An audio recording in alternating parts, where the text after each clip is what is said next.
a year later, I came back to Berlin and I found Gunter Schabowski, who was living in straitened circumstances in a small apartment over in the eastern sector. He was going to lose his pension.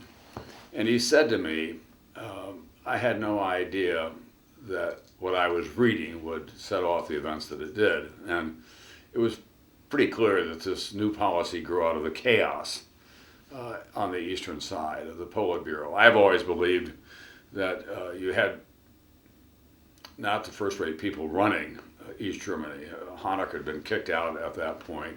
Krenz was leading it. They were trying to deal all day, every day, with citizens demanding to go to Czechoslovakia or Hungary. They were getting no help from Moscow at all.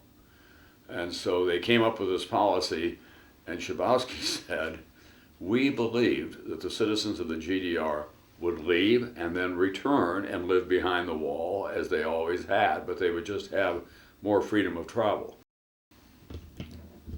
Obviously, 20 years later, the world is so dramatically changed. As you come to Berlin and walk through the streets of East Berlin, you think you're on Madison Avenue in New York, or on the Via Corso in Rome, or in the elegant shopping districts of London. I said to somebody today, I never thought I'd go into East Germany and be able to buy either a Bentley or a Starbucks, whichever moved me at the moment.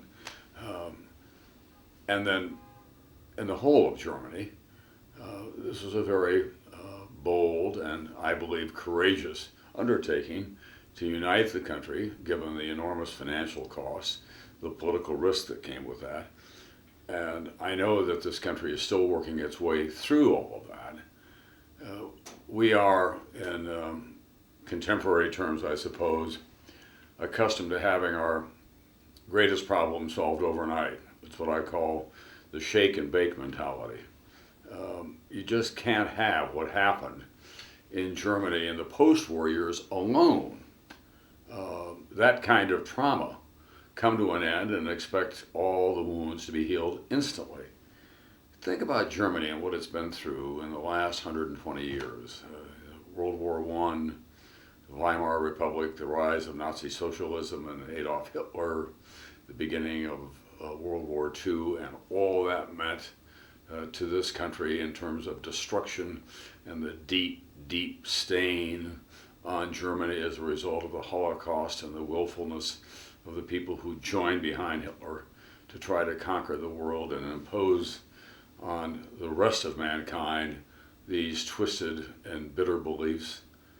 And then after the war, to go through what they did, to have Berlin divided into four parts, the Soviets walling off the eastern sector, the deprivations that went on, the confusion about the German character, and then to have the wall come down, and now at the beginning of the 21st century, to have the German people unified, moving forward, however imperfectly, and working through and talking about their continuing divisions between those who were raised in the East and those who were raised in the West. I believe that generationally they'll work their way out of it. It still is a culture with great depth, with a long history, excusing the World War II time and World War I, of great distinction. Germany, after all, was the center of civilization in the late 19th century. And then to have it go so seriously off the rails for the 20th century, I think that a lot of people understand who live in this country that they need to restore Germany to its much more glorious past.